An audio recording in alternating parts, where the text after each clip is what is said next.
মুসা আলাইহিস সালাম ফেরাউনের বাবুর্চিকে এক থাপ্পড় মারলেন রেগে মেগে। উনি থাপ্পড় মারছিলেন আদব শিক্ষা দেওয়ার জন্য, কিন্তু বেচারা সাথে সাথে মরে গেছে। উনি দিলেন দৌড়। মুসা আলাইহিস সালাম দৌড়াতে দৌড়াতে প্রাণ ভয়ে চলে গেলেন আরেক সীমান্তে, মিশর ছেড়ে আরেক এলাকায়। যে দেখে কিছু লোক ধাক্কাধাক্কি করে তাদের উটগুলোকে পানি খাওয়াচ্ছে, আর দুইটা মেয়ে পাশে চুপ করে বসে আছে। উনি বুঝতে পারলেন মেয়েগুলো এই ইয়াং ছেলেদের সাথে ধাক্কাধাক্কি করে টিকতে পারবে না। উনি এগিয়ে গেলেন, বললেন তোমরা পানি খাওয়াবো উটদেরকে? হ্যাঁ খাওয়াবো, আসো। উনি উটগুলো নিয়ে সবাইকে সরিয়ে পানি খাইয়ে দিলেন, মেয়েরা চলে গেল। এবার বাবার কাছে যে বলল, বাবা এমন এক ছেলের সন্ধান পাইছি, ছেলেটা খুব ভালো, আমাদের চেহারার দিকে তাকায় না, মাটির দিকে তাকিয়ে কথা বলে। আজকে এই লোক না থাকলে আমরা আমাদের উটগুলোকে পানি খাওয়াতে পারতাম না। আমাদের তো রাখাল লাগবে, আমাদের দেখভাল করার জন্য তো একজন সুপারভাইজার দরকার। এই ছেলেকে আপনি কাজে রেখে দেন। বাবা বলল যাও নিয়ে আস।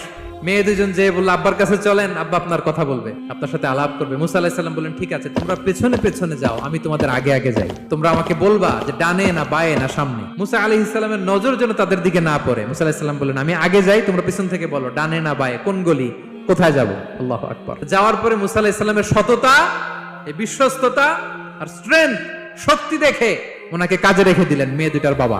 সুবহানাল্লাহ বলেন। আর বললেন এত বছর কাজ করবা, পারিশ্রমিক হচ্ছে কাজ যখন শেষ আমার এক মেয়েরে তোমার কাছে